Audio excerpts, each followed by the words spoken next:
It's my pleasure to introduce our first speaker, Tracy, from REAP Scotland, who will be our first presenter today to talk about REAP Scotland's energy advice project. So Tracy, whenever you're ready. Hi there, sorry, I was just having a wee coughing fit there, so just popped in a soothers. I'm just trying to get the bit to share.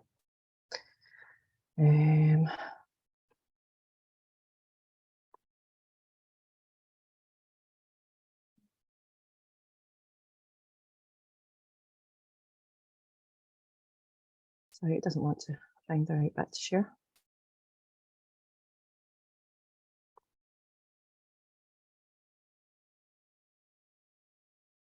So I have trouble finding the correct bit to share. Ah, there we go. Can everyone see that? Yeah, it's good. Yeah, okay. Okay, so REAP Scotland's been about since 1997. It's a small charity in the North East Scotland and Moray, and we cover energy advice and support for those who live in Moray. So how we help in the Advice Moray project is help to understanding your bills, switching tariffs or support, which is very limited at the moment in time, I'm sure you'll all agree, liaise with energy companies, save energy in your home, how to use your heating controls and keep you warm and save money in your home, information on energy and grants and schemes, and remove and reduce the stigma around fuel debt. So the REAP Energy team offers support in the following ways. So we can offer it over the phone and home support, so home visits we do, workshops, group talks, drop-in sessions and events. We've done a lot this year. So how has it been funded? So we get funding from all different areas. So HEAPSABS, which is now ESABS, which is local council government funding that goes to local councils for improvements. Beatrice Wind Fund,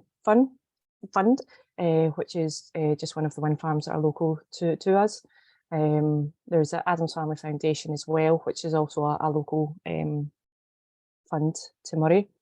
The Energy Redress Scheme, which is how I am funded myself. For those who don't know, it's basically when energy companies have been a bit naughty, they get fined by the Energy Redress Scheme, and then it goes to pay stuff like this. People's Postcode Lottery, and Osprey Housing Associations. We've offered funding from all of them. So, so I'm just going to pop this up really quickly. Oh no, the whole thing didn't want to come up. Sorry. So I'll just put that one up. So that's the total number of clients that we've kind of dealt with over the since 2019. You can see we've had a significant number because we've had a real push this year on how to reach clients in different ways to really help and support as many people as we can. So these are the ones I want to spend a bit more time on, is the clients that we've supported. So we've got Mrs. B. These are all clients that I've directly supported. So Mrs. B came to REAP first with fuel debt problems. Assess Mrs. B's energy bills and liaise with our energy company to have some of the debt removed via back billing. So this was all done via home visits and phone calls. Got her moved on to a cheaper tariff, set up a payment plan, applied for one home discount for her, and also got her a new meter. Through this, she directly saved £650 with this support. Then via these home visits as well, I advised on HEAPSABS for the internal wall insulation, which she would have been entitled to, and supported Miss B to go forward with this.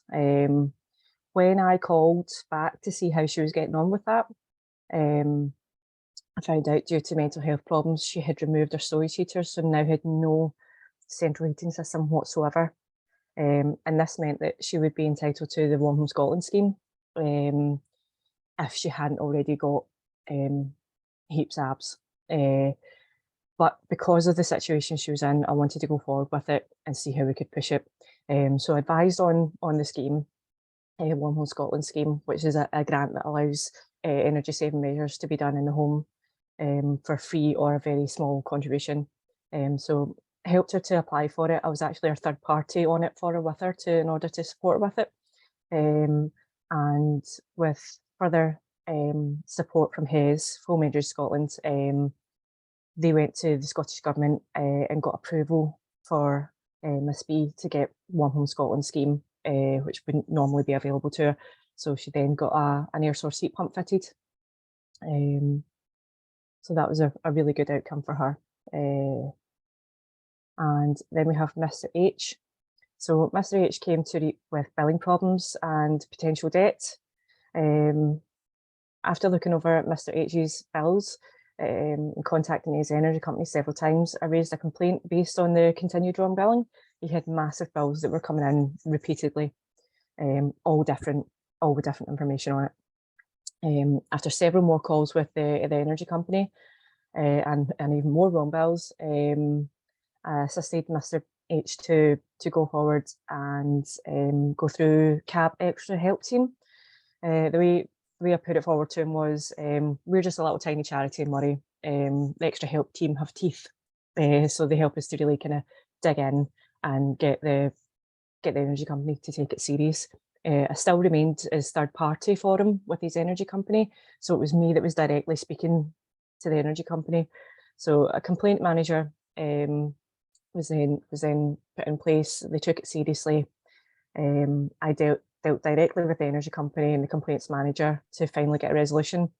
Basically, I was doing all the negotiation before even CAB got to it. So when they were giving me feedback, it was just what I already knew. We just needed basically CAB behind us for that extra bit of oomph. And through that, I got £13,000 of Mr. H's debt wiped off. And during my visits and telephone calls with Mr. H, we worked on a lot of good energy behaviours to help reduce his usage, because a lot of that £13,000 was genuine usage. It's just the energy company had messed up so badly in trying to bill him and taking his readings and all the rest of it. They kind of had to reduce it through back billing. So with the good energy behaviours, he managed to get his usage down and stop doing some of the things that he was doing that were not good for him, and made his house more comfortable without that extra cost. Then we have Mr. K. So Mr. K called REAP with issues over his 2 electricity meters. He'd previously been, he'd switched energy company almost a year ago, and was worried that he was being charged for only one of his meters. So his 2 meters were total heat, total control meters, which you may or may not be familiar with. These are 2 individual meters that charge for 2 different areas of your energy usage in the house, your electricity usage. So because he'd switched, he was on a single rate tariff. So after looking over Mr. K's bills and speaking with his energy company, I could see that he was in single rate tariff, which for both meters he was getting charged, which was good, which was his worry that he was going to end up with this massive bill. But he was getting charged 2 daily standing charges, which he should not have been, as he was on a single rate tariff. I raised a complaint with the energy company and informed them this was not allowed under the CMA and Ofgem's 2016 rulings on restricted metering. The energy company not only refunded Mr. K's charges of over £110, but they also refunded every other customer affected by these changes and changed their terms and conditions. So this is a nationwide change, not just for our area, for Scotland, but nationwide. So anybody that was affected by this was refunded. So that was really great. So just a bit of breakdown of what we've managed to cover in our project since 2019. So we've supported over 3,250 new clients. We've had almost 8,000 contacts with clients, delivered 800 fuel payments because we partner with the Fuel Bank Foundation, and made over 1,200 referrals to different agencies for further support for clients. Signposted to different organisations over 22,000 times, and directly saved clients £62,900. And we also weren't tracking this properly at the beginning, so we probably saved a little bit more than that. And we've potentially seen, so that 62,000, that doesn't include any savings via grants or measures. But we've potentially saved clients over £118,000. And we've only started tracking that properly in 2020. So there's been a lot of savings there to be had. So yeah, I hope that's been useful for you. I'm going to stop my share. So that no, there's a lot there, but yeah, we're just a small charity based in Moray. There's, over that time period, it's basically only been the equivalent of one full-time energy advisor. So it's quite a lot we've managed to do with that resource. Thank you so much, Tracy. It was great to learn about all these cases. It was very good that you brought that into your presentation. We're going to have a Q&A in the end of all the presentations, so you can save the questions you have for Tracy, or if you'd rather put them in the chat, I can read them out for you if you prefer. So I'm going to introduce our second speaker. It's my pleasure to welcome Callum from Glasgow Community Energy that is here today to talk about their renewable energy project and what they've been up to, and how they're managing to do this and supporting people in Glasgow, communities in Glasgow.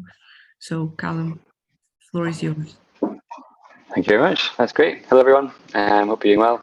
I'm going to take you through a little bit of our history, our projects, and what we're doing just now. So let me know if you can see my screen. It should be this one. Yeah, we can see. Great, fantastic. And that's the right one, yeah.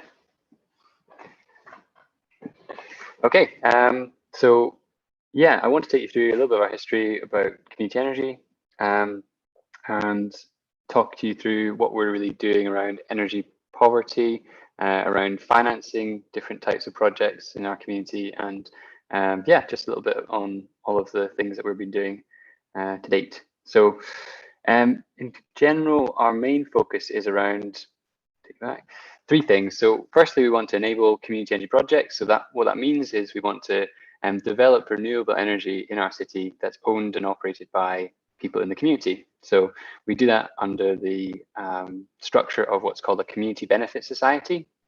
We're a volunteer-run organisation, and we have some directors and we have some members, much like a cooperative. Our second thing is about education. So we provide energy workshops in schools and community centres, and to help the young people to understand more about energy, about how it works, and some of the impacts that we can have from having these types of solutions. And then our third thing is about empowering people in communities. We can do that in a number of ways, through people becoming members, through inviting people to become volunteers around some of the projects we're delivering.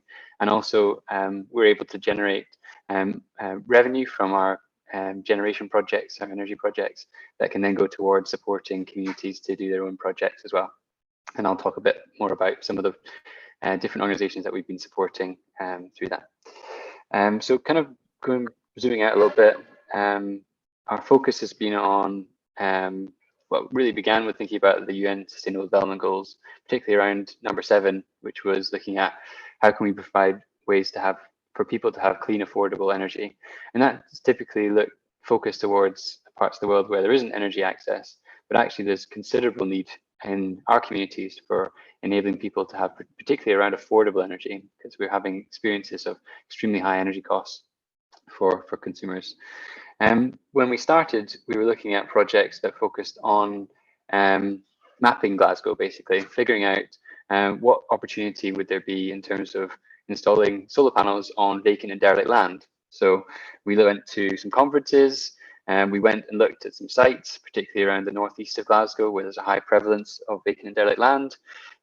It was also, there was a strong correlation between areas of high deprivation and vacant derelict land. So we wanted to focus particularly on those communities and trying to find the ways that we could enable benefit to be felt within those communities. Lots of mapping.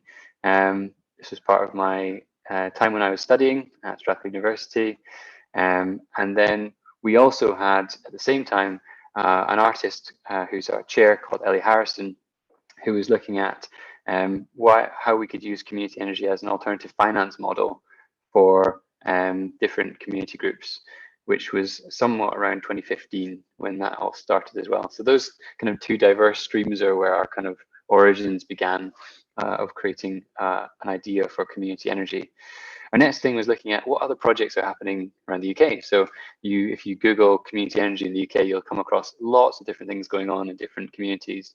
There's quite a wide audience today, so I'm sure you may have heard of community energy. You may know of some projects near you. If you don't, I really recommend having a look at where there might be local community energy projects to you. One of the projects we looked at was in Aracher, which is near Loch Lomond.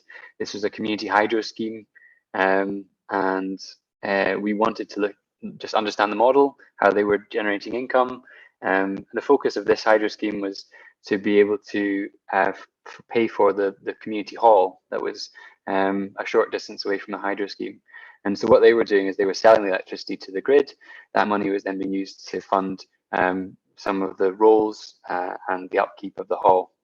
So it's quite a simple idea, took a lot of time to develop, a lot of support from organisations like Local Energy Scotland and Energy for All. Those are two good organisations that help support community energy across the UK and Scotland.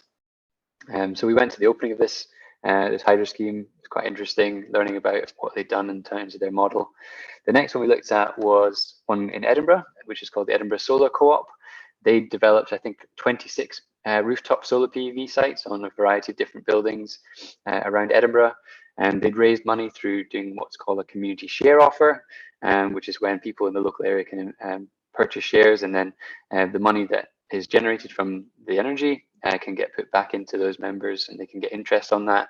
And then the rest of the money gets used to improve the schools around looking at insulation or the buildings that maybe use the money for projects that they want to run. So I thought this is quite interesting. And so that was kind of around the kind of background stuff. So we started thinking about, okay, we've got this idea about vacant land, we've got this idea about energy for public buildings, potentially schools that use energy during the daytime when that energy is being produced. And so kind of a little timeline of our progress to date. So 2015 was when we really started thinking about our kind of crowdfunding and design and scoping for what was going on. And so we had several different points, and I'll highlight those points just now around how we interacted with people in the community. So yeah, we did some initial stuff, which was really around understanding what was going on. Then we did some workshops. We got schools involved. We engaged with teachers and parents. We then did a consultation in one of the areas that we were looking at for doing projects. We did some different activities in different communities around energy poverty and energy and understanding energy as a kind of resource that people can use. And then we did our community share offer. So this was, once we'd kind of gone through this whole process of understanding what we could do, we went to the council and we said, we'd like to put solar panels on the roofs of some of your schools. They gave us 2 schools, and we then in 2020 installed solar panels on the roofs of those 2 schools. And we financed that through a grant and a loan initially, and then paid those back through the community share offer that we ran in 2021. So some of the things that we tried when we were kind of in that early concept development stage was doing some workshops. we looked at basically explaining some of the different concepts and opportunities around energy. We did that in a time when it probably we weren't really ready to do that, and it wasn't particularly well engaged with. So we had this idea about presenting all this information, but actually the best interaction we have with the school and then directly with the council later on. So yeah, something to try, but we weren't too successful with that. But then we went into doing schools workshops, and that was something that was really successful, and we're still delivering those workshops around schools. And because energy is not just about delivering projects, it's about education and opportunities for people to learn things and be inspired, because they're going to be solving the problems for the next 50, 60 years, and these young people. So we think that's really important as part of our organization. So a little picture here of where our sites are. So you can see the Clyde running through the middle. We've got one in the northeast that's called Ashton, and then one in Pollokshields on the south side called Glendale. And so those are the solar panels that were installed. Got a couple of pictures of the installations. We got some really good publicity around it because we finished it just around the time when the climate conference COP26 was coming to Glasgow. So we had lots of interest and interactions with people who wanted to know more, because when people Google Glasgow Energy, they come up with us. So it's been really good to have that exposure and be able to share our story with different groups. For people who like numbers, here's some numbers. This was our how many panels we put in, the cost of the project. We sell electricity to the council. We have a contract with them for 20 years, which means that we've got a really good consistent stream of income, because we know year on year there's a bit of variation because there's different light levels and weather conditions, but we roughly know how much we're going to be able to spend on community projects each year, which is great. And then we've got 178 members, people who invested when we were doing those the finances, and 26 of those are other organisations, so community organisations within Glasgow, who we then want to partner with and support for them to do projects, some of which may be harder to finance through this type of thing, because what's good about a generation project is it's a sustainable income stream. It's hard to do that when you're looking at retrofitting tenements or looking at heat recovery projects or double glazing. So these are the kind of projects that can then enable those other types of more difficult to decarbonize and finance projects. So I've mentioned a little bit about funding. Every year we get a certain amount of money from the energy we produce. We can then distribute that amongst different organizations. We've decided, because it's quite a small amount of money, to narrow that into several local community organizations to our sites who also invested in the project. So they'll be given a grant each year, which they'll then be able to spend on different projects. Maybe it's around energy or poverty or engagement or education. We're not being too prescriptive about what they can use the money for. We're really keen just for them to use it and to be able to do things in their own context with that money. So yeah, that's everything I've got to say. Hopefully you'll have some questions. If you have any further questions and you want to get involved, you can join our mailing list, where we can share some of the things that we're currently working on. We're always looking for volunteers and people who are keen to support what we're doing. So yeah, please have a look at our website and send me an email. I'm happy to help. Thank you, Callum. Thank you so much. Hey everyone, please save your questions for Callum as I introduce our third and last speaker, Ruth from Local Energy Scotland, who will be talking about their CARES grants. So hopefully this will also be, I'm sure it will be as helpful and informative and inspiring as well as the two projects we already heard about. So thank you so much, Ruth, for accepting the invitation, and whenever you're ready. Thank you for the invitation. Yeah, I hope the presentations is as good as the two that we've just had. Will be. Right. Hopefully that's all right. Nobody can see that okay. So yeah, I'm Ruth Dickinson. I'm one of the development officers with Local Energy Scotland, and I'm going to give you just a quick presentation about the funds that we currently have. A little bit about us first, just so we can set it in context. So we're a consortium made up of 4 different organisations. So it's Changeworks, who I work for, the Energy Agency, the Energy Saving Trust and SCARF. And we all deliver on the Scottish Government's Community and Renewable Energy Scheme, or CARES for short. It's all part of the Scottish Government's commitment to trying to reach net zero greenhouse gas emissions by 2045. So the main fund that we deliver on at this moment in time, in respect to that target, is the Let's Do Net Zero Community Buildings Fund. So this fund aims to support community organisations to decarbonise their community buildings. And currently in this round of the fund, which opened in April this year, up to 80% of eligible project costs up to a maximum of £80,000 are available per site. So it's quite a generous fund. Subject to funding, CARES is open for applications until the end of March 2025. Projects typically have 12 months to complete, but we fully recognise that this just isn't always possible at present, with issues due to procurement and companies being exceptionally busy. So project extensions can be granted on a case-by-case basis. So don't be put off thinking if you put an application in that you have to complete within the 12 months. There is scope for movement on that.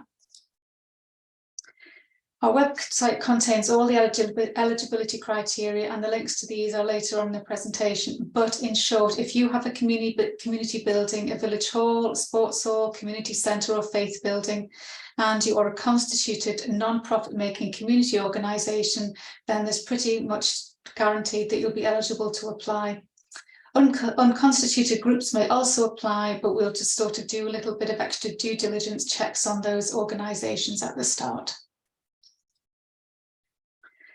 Any community building that you are considering to apply into CARES funding for must either be owned or leased by the applicant, and there must be at least 5 years on that lease still running, and it must be used regularly. There is, however, no set definition of regularly or how frequently that building should be used. It may be at the minute that your building is currently underutilised because it's cold, and you know that if the building was more attractive to users, then it would have more regular footfall. So the usage doesn't have to be how it is used now, but it could also be how you look to use it further down the line. You also have to be able to demonstrate that anybody in the community can use the space, that no one is explicitly excluded from using it, or if they are, that there is a reason for that and the building is used by vulnerable or defined groups, which are stated in the charity's objectives. I thought it might be interesting just at this point to pop this slide in, as it nicely illustrates the energy usage in a typical community building, whatever a typical community building is, but somebody's obviously thought that they've found one. And you can probably come as a little surprise that the bulk of the energy used actually goes on space heating. So the wish is to get as many buildings as possible to be as efficient as possible, and this saves you money but will also reduce your carbon emissions. If your heating is inefficient or your building is leaky, i.e. leaking heat, then you could potentially be wasting a lot of money trying to heat your community space. Similarly, if you use LED lighting instead of strip lighting, for example, you can also make a financial saving as well as a carbon one. So eligible costs, these fall into 2 categories: capital and installation costs and project development costs. So capital costs are things that we look at in the core renewable energy measures and then the add-on measures. Project development costs are looking at things like help with building warrants, planning permission, grid connection and that type of thing. So the eligible measures for the core, you either have to have a core measure installed through the CARES scheme or already have one installed, and then you'd be able to apply for any of the add-on measures. The add-on measures must be a minority of the total project costs, however. We aren't just about funding. We currently have 7 development officers, soon to be 8, and between us we cover the whole of Scotland. So if you go to our website, you can see who is the development officer for your area and make contact with them. I cover Fife, the Lothians and the Borders. We also have 3 specialists within our team, as well as access to further external specialist support. We can also help you submit a request for an energy audit to Business Energy Scotland, for example. We can advise you on other project funding if available and applicable. And our website is packed with resources, including the case studies reports, downloadable guides and toolkits. Cohen's case study is on there, for example. You can check to see if your project is eligible for care support by going to our website. There you'll find all the eligibility criteria as well as some of the frequently asked questions, which should hopefully answer most of your queries. But please do get in touch with your local development officer with any queries you may have and if you're interested in applying for CARES funding. We do have two other funds that I'll briefly mention here. The first is the Let's Do Net Zero Off Electricity Grid Communities Fund. So this aims to enable off-grid communities, predominantly those in the Highlands and Islands, to operate resilient local independent grids that are ready for net zero. There's development and capital funding available, up to £25,000 as grant funding is available per project for this. And development funding is available through to December 2023. Our Community Heat Development Programme aims to support eligible community organisations and groups of householders with their locally generated heat project ideas. This launches next month and is expected to run until March 2025. The programme will help to develop community learning and models for community heat, which could then be replicated across Scotland. If you would like to register interest for this programme, you can do that via our website. We'd love to hear from you if you've got a project idea, so please do get in touch with us. You can do that via the generic email or phone number, or you can also get hold of us through the usual social media channels. Thank you very much.